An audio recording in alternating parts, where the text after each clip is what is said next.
Hello students. आज का हमारा जो टॉपिक है second lesson NCERT electric potential and capacitance, जिसका हमारा पहला टॉपिक है इलेक्ट्रिक पोटेंशियल। जो आज के हमारे टॉपिक रहेंगे इलेक्ट्रिक पोटेंशियल, पोटेंशियल डिफरेंस और electric potential bye a point charge. और इसी पोटेंशियल से रिलेटेड एनसीईआरटी बुक का एक न्यूमेरिकल। देखिए इलेक्ट्रिक पोटेंशियल क्या होता है, तो स्टूडेंट ध्यान दें। यदि हमारे पास कोई एक पॉइंट चार्ज है, तो आपको पता है स्टूडेंट कि ये पॉजिटिव पॉइंट जो चार्ज है एक अपना इलेक्ट्रिक फील्ड बनाएगा। और जब ये इलेक्ट्रिक फील्ड बनाएगा तो अगर हम किसी एक per unit charge positive charge को प्लस क्यू जीरो को इस इनफिनिटी से इलेक्ट्रिक फील्ड के अंदर इनसाइड द इलेक्ट्रिक फील्ड अगर हम लाते हैं प्लस क्यू जीरो को उठा के किसी दैट पॉइंट पी पर, तो उस केस में हमें एक वर्क करना पड़ेगा अगेंस्ट द इलेक्ट्रोस्टैटिक फोर्स। क्यों? क्योंकि ये पॉजिटिव है, ये भी पॉजिटिव है, तो ये चार्ज इस पर एक फोर्स अप्लाई करेगा, इलेक्ट्रोस्टैटिक फोर्स कूलम्ब लॉ से। तो इसके विरुद्ध जब हम इस चार्ज को उठा के इस इलेक्ट्रिक फील्ड के इनसाइड अगर हम लाते हैं, तो इस केस में हमें एक वर्क करना पड़ेगा। तो स्टूडेंट्स, ये जो वर्क है इस इलेक्ट्रिक फील्ड के किसी इनसाइड में किसी पॉइंट P पर एक पोटेंशियल यानी एक पोटेंशियल एनर्जी के रूप में हमें मिलेगा। तो इस प्रकार इसकी जो डेफिनेशन है वो आप देखें, it is the amount of work done in bringing a positive per unit charge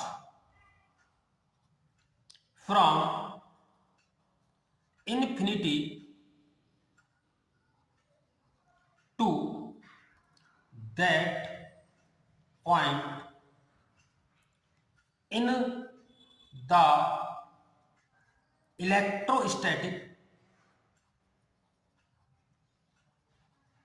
field. तो स्टूडेंट्स, ये थी आपकी इलेक्ट्रिक पोटेंशियल की डेफिनेशन कि किसी पॉइंट चार्ज को इंफिनिटी से इलेक्ट्रिक फील्ड के इनसाइड में किसी पर्टिकुलर पॉइंट पर लाने में जो वर्क हमने करते हैं अगेंस्ट द इलेक्ट्रोस्टैटिक फोर्स, तो उसको हम क्या कहते हैं, उस पॉइंट पर एक पोटेंशियल बनेगा। और वो पोटेंशियल जो होगा V से डिनोट करते हैं, और इन्फिनिटी से हम एट द पॉइंट P पर जो पोटेंशियल बना वो आपका आएगा by the definition W upon Q not. Student, इसकी जो यूनिट होगी जूल पर कूलम, अथवा इसको हम वोल्ट भी बोलते हैं। ठीक है student, it's a scalar quantity, scalar quantity. तो स्टूडेंट, ये थी हमारी इलेक्ट्रिक पोटेंशियल की डेफिनेशन और इससे रिलेटेड एक फॉर्मूला। अब हम बात करने जा रहे हैं दूसरा जो टॉपिक है हमारा potential difference. Potential difference difference इसी से आपको समझ में आया होगा कि यदि मान लो कि ये हमारा कोई एक चार्ज है पॉइंट चार्ज, और इसने कोई एक इलेक्ट्रिक फील्ड बनाया हुआ, और मान लो कि इस फील्ड के अंदर हमारे पास कोई दो पॉइंट है, एक सपोज A और दूसरा B। ठीक है स्टूडेंट, और इस इलेक्ट्रिक फील्ड के इनसाइड में अगर हम किसी एक per unit charge plus Q zero को A से B पर लाते हैं, A से B पर लाते हैं, तो उसमें एक पोटेंशियल डिफरेंस होगा। क्यों होगा? क्योंकि जब हम by the definition of electric potential, जब हम चार्ज प्लस क्यू जीरो को इन्फिनिटी से हम सपोज ए पॉइंट पर लाए तो सपोज वो जो वर्क डन किया हमने डब्ल्यू ए किया, और यदि हम इसी चार्ज को अगर हम बी पॉइंट पर लाते हैं तो उस केस में आपका जो वर्क डन होता है आपका स्टूडेंट डब्ल्यू बी होता। तो आपको स्टूडेंट दिख रहा है कि बी पॉइंट पर वर्क डन ए पॉइंट के वर्क डन से ज्यादा है। तो इस फॉर्मूले से अगर देखा जाए तो इससे ये पता चलता है कि बी पॉइंट पर जो पोटेंशियल हुआ वो ए पोटेंशियल ए पर जो पोटेंशियल है उससे ज्यादा हुआ। तो इसका मतलब इन दोनों के पोटेंशियल में डिफरेंस है। तो ये पोटेंशियल डिफरेंस कितना हुआ student, W is equal to B पर ज्यादा है तो W B minus W A दोनों का डिफरेंस डिवाइडेड क्यू जीरो। तो इसको हम क्या बोलेंगे स्टूडेंट कि बी पर पोटेंशियल माइनस ए पर potential difference is equal to ये आपका फॉर्मूला होगा। स्टूडेंट समझ में आ गया होगा आपके। इस प्रकार हम इसको शॉर्ट में वर्क में से वर्क को माइनस करेंगे, सपोज वर्क ही मिलेगा हमें, तो वो आ गया हमारा W upon Q zero. Unit आपकी स्टूडेंट वही रही जूल पर कूलम अथवा वोल्ट। स्टूडेंट इससे यदि हमारा ये पॉइंट ए अगर इन्फिनिटी पर है, यानी ए हमारा इन्फिनिटी पर है, इस केस में क्या हो जाएगा आपका जो पोटेंशियल डिफरेंस होगा बी बी, तो ए पर पोटेंशियल कितना होगा स्टूडेंट जीरो। तो इसका ए पर पोटेंशियल जीरो, तो ये आपका बनेगा कितना W B upon Q zero. ठीक है स्टूडेंट। हाँ स्टूडेंट, अब हमारा जो तीसरा टॉपिक था electric potential bye a point charge, यानी किसी पॉइंट चार्ज की वजह से किसी डिस्टेंस पर जो इलेक्ट्रिक पोटेंशियल होगा उसका हम जो है डेरिवेशंस करने जा रहे हैं स्टूडेंट्स। और ये बोर्ड एग्जाम को लेकर बहुत ही इंपॉर्टेंट क्वेश्चंस है स्टूडेंट। आपको पता है कि जैसे पॉइंट चार्ज की वजह से आर डिस्टेंस पर एक इलेक्ट्रिक फील्ड जनरेट होता था E is equal to 1/4πε0 Q upon R square. Similarly इसी पॉइंट पर ये इलेक्ट्रिक फील्ड था, तो यहाँ पर अगर हम देखें इसी पॉइंट P पर तो एक पोटेंशियल भी होगा, तो वो आपका आएगा, हम जब सॉल्व करेंगे तो 1/4πε0 Q अपॉन आर, यानी ये inversely proportional to the square of distance, और ये डायरेक्टली इनवर्सली प्रोपोर्शनल। ठीक है स्टूडेंट, तो ये क्या है देखते हैं कि पहले मान लिया कि एक हमारा कोई पॉइंट चार्ज है और हमें इस पॉइंट चार्ज से आर डिस्टेंस पर कोई एक पॉइंट P है जिस पर हमें इलेक्ट्रिक पोटेंशियल फाइंड करना है।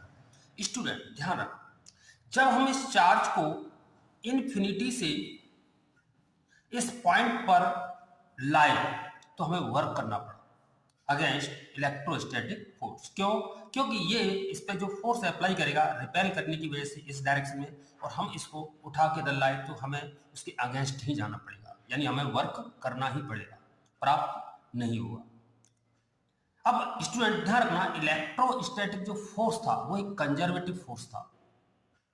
जिस प्रकार ग्रेविटेशनल फोर्स एक कंजर्वेटिव फोर्स होता है, सिमिलरली एक इलेक्ट्रोस्टैटिक फोर्स भी क्या होता है आपका कंजर्वेटिव फोर्स होता है। और आप जानते हैं कि कंजर्वेटिव फोर्स के द्वारा जो वर्क डन होता है वो depend on the initial and final position, यानी पहली और लास्ट की जो स्थिति है उस पर डिपेंड करता है।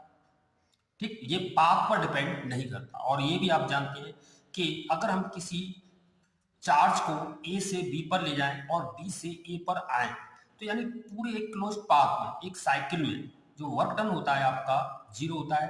क्यों? क्योंकि इलेक्ट्रोस्टैटिक फोर्स कौन सा फोर्स होता है स्टूडेंट? Conservative force. तो इसे आप याद रखें। और ये भी आप जानते हैं कि कंजर्वेटिव फोर्स की वजह से जो वर्क डन होगा वो depend only on initial and final position. तो चलो स्टूडेंट हम देखते हैं।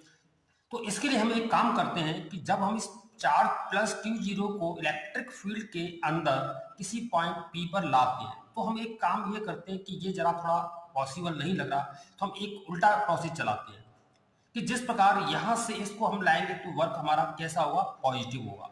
अगर हम यहाँ से यहाँ जाते हैं, उल्टा जाते हैं, तो वर्क हमारा नेगेटिव होगा। क्योंकि एक क्लोज पाथ के लिए अगर हम दोनों को प्लस करें तो आपका वर्क डन जीरो आ जाएगा।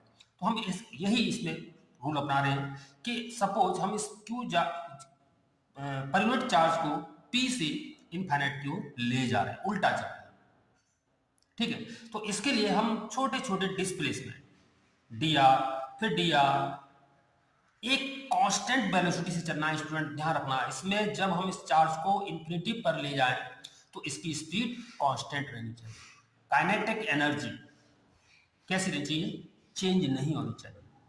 ठीक है, तो इस केस में क्या हुआ कि सपोज मान लो ये चार्ज यहाँ पर है, तो इस पर फोर्स आपका स्टूडेंट इस पॉइंट पे देखा जाए तो इस पॉइंट पर फोर्स इधर लगेगा और डिस्प्लेसमेंट हम इधर कर रहे हैं। तो स्टूडेंट इन दोनों के बीच में जो एंगल होगा फोर्स और डिस्प्लेस के बीच में, तो वो आपका स्टूडेंट होगा 180 डिग्री। और इस प्रकार हम ये देखते हैं कि जो फोर्स होता है, हमने पढ़ा है कूलम्ब्स लॉ से, कि वो डिपेंड करता है आर पर, डिस्टेंस पे डिपेंड करता है। तो क्या ये कांस्टेंट फोर्स हुआ? तो इलेक्ट्रोस्टैटिक फोर्स कांस्टेंट फोर्स नहीं होता। अब कांस्टेंट फोर्स नहीं होगा यानी वेरिएबल होगा, तो हम ये जो फॉर्मूला था कि फोर्स निकालने का कि वर्क निकालने का कि फोर्स इनटू डिस्प्लेसमेंट, यानी डी आर डिस्प्लेसमेंट कर रहे हैं और फोर्स एक्सटर्नल फोर्स जो लग रहा है इलेक्ट्रो वो है एफ इंटू डी आर। तो हम ये नहीं लगा सकते। क्यों? क्योंकि ये जब ही लगता है जब फोर्स कांस्टेंट है। लेकिन फोर्स क्या होता है? आर पे डिपेंड करता है। जैसे जैसे डिस्टेंस बढ़ती जाएगी आपका फोर्स कम होता जाएगा। तो आप क्या करें? तो आपको पता होगा स्टूडेंट, इसके लिए जब वेरिएबल फोर्स होता है तो वर्क डन निकालने का फॉर्मूला है कि इसको हम इसका इंटीग्रेट कर दें। तो हमें पोटेंशियल निकालना है, तो हमें ये पता है कि पोटेंशियल का जो फॉर्मूला था V is equal to W upon Q zero, ये फर्स्ट इक्वेशन मान लेते हैं। तो हमें कुछ नहीं करना है, वर्क निकालेंगे इसको सॉल्व करके और इस वैल्यू को यहाँ रखेंगे और क्यू जीरो का डिवाइड करके हम इस पॉइंट P पर क्या निकाल देंगे? पोटेंशियल निकाल देंगे। तो स्टूडेंट अब हमें क्या चाहिए? F। तो ध्यान से देखिए student, W is equal to vector लगा सकते हैं। तो इस प्रकार F कूलम्ब्स लॉ से हम क्या जानते हैं? 1 upon 4 pi epsilon naught Q1 into Q2 upon R square, यही था ना। तो Q1 की जगह आपका है Q और Q2 की जगह आपका क्या है? Q0। और डिस्टेंस कितनी है स्टूडेंट? Are square. ठीक है ना स्टूडेंट, ये कूलम्ब्स लॉ था। तो ये हो गया आपका फोर्स। अब बात है dr, ये हमारा डिस्प्लेसमेंट था और एंगल कितना था? 180 डिग्री, क्योंकि फोर्स इधर था और डिस्प्लेसमेंट इधर कर रही थी, तो इसको लिखेंगे cos 180। ठीक है ना स्टूडेंट, cos 180 की वैल्यू कितनी होती है स्टूडेंट? -1। तो माइनस मैंने आगे ले लिया और इसमें से Q0 upon 4 pi epsilon naught B integration से बाहर निकाल लिया। तो आपका यहाँ बचा 1 upon R square, it means r पर -2 dr। अब इसको हम इंटीग्रेट कर देते हैं और इंटीग्रेट आप पर आता ही होगा। तो देखो ध्यान से student, -Q0 upon 4 pi epsilon naught, तो इंटीग्रेशन करेंगे तो इसका क्या आएगा? +1 ऐड करेंगे तो ये आएगा आपका -1 और नीचे भी -1। और इस चार्ज को हम कहां से? P से कहां पर ले जा रहे हैं? इन्फिनिटी पर। इट मींस R से इन्फिनिटी पर ले जा रहे हैं, तो ये इसकी लिमिट हो जाएगी। तो आप देखते हैं स्टूडेंट, ध्यान से देखें, ये माइनस बाहर आएगा, इसे पॉजिटिव कर देगा, तो ये आपका आएगा Q0 upon 4 pi epsilon naught R की power -1 upon R to infinity. ये लिमिट पुट कर दो इसके अंदर, तो ये आपका आ जाएगा work Q0 upon 4 pi epsilon naught. तो लिमिट पुट करेंगे तो आपका आएगा 1 अपॉन इन्फिनिटी -1 अपॉन R। ये आपका 0 हो जाएगा, तो ये माइनस बाहर आ जाएगा, तो ये हो जाएगा आपका Q0 4 pi epsilon naught R। तो स्टूडेंट ये था हमारा वर्क डन कि अगर हम किसी परमानेंट चार्ज को P से इन्फिनिटी पर ले जाएंगे, लेकिन क्वेश्चन था कि इन्फिनिटी से पॉजिटिव पे लाना है, तो बस आपको क्या करना है? यहाँ पर पॉजिटिव लगा देना। तो वर्क डन किसके लिए? Infinity to P। तो इसके लिए हम क्या लेंगे? इसको पॉजिटिव ले लेंगे। तो ये आपका आ जाएगा Q0 upon 4 pi epsilon naught R। तो अब हम पोटेंशियल निकालेंगे, तो हमें फॉर्मूला पता है। तो इस प्रकार स्टूडेंट हमारा जो पोटेंशियल आया वो आपका आया W अपॉन Q0। इसका मतलब इसमें हम Q0 को डिवाइड करेंगे तो आपका आएगा Q0 upon 4 pi epsilon naught R divided Q0 cancel out हो गया आपका। तो ये हो गया हमारा पॉइंट चार्ज की वजह से जो पोटेंशियल है Q upon R। I hope आपको ये समझ में आ गया। तो इससे रिलेटेड एक न्यूमेरिकल भी देख लेते हैं स्टूडेंट। तो स्टूडेंट एक एनसीईआरटी बुक का एक न्यूमेरिकल है, इसी पोटेंशियल से रिलेटेड। देखते हैं स्टूडेंट, क्वेश्चन है a regular hexagon of side 10 centimetre. एक हेक्सागन है जिसकी साइड 10 सेंटीमीटर है, has a charge 5 microcoulomb each of its vertices, यानी उसके वर्टिसेस पर जो चार्ज रखा हुआ है वो 5 माइक्रोकूलम है। तो क्वेश्चन है हमारा find the potential at the centre of the hexagon, यानी हेक्सागन के हमें सेंटर पर पोटेंशियल फाइंड करना है। तो हेक्सागन आप स्टूडेंट जानते हैं, तो थोड़ा देख रहे हैं कि मान लिया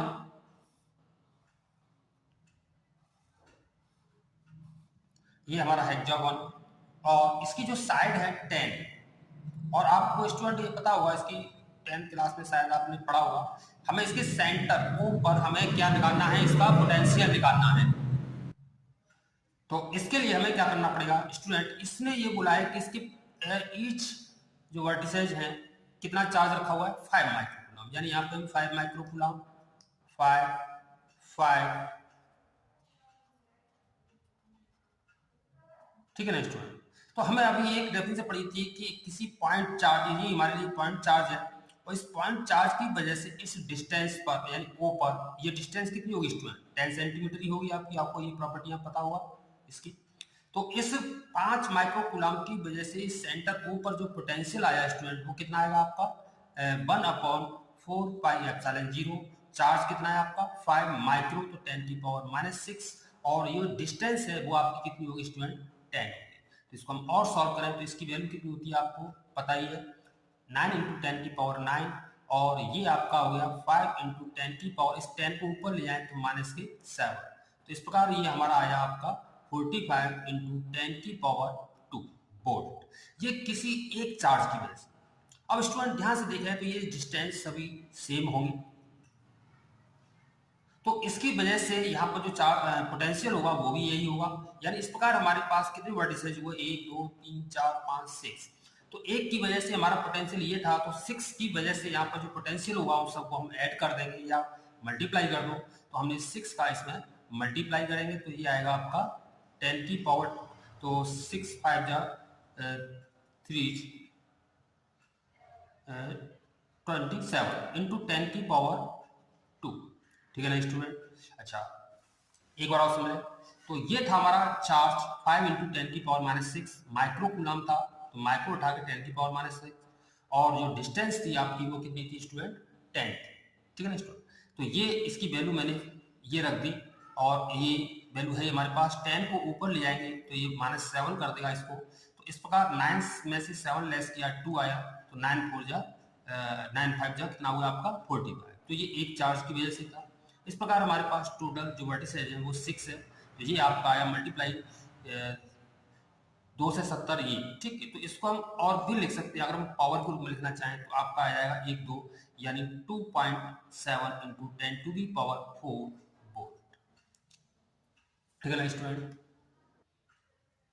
तो स्टूडेंट आपको ये समझ अच्छा आया होगा, और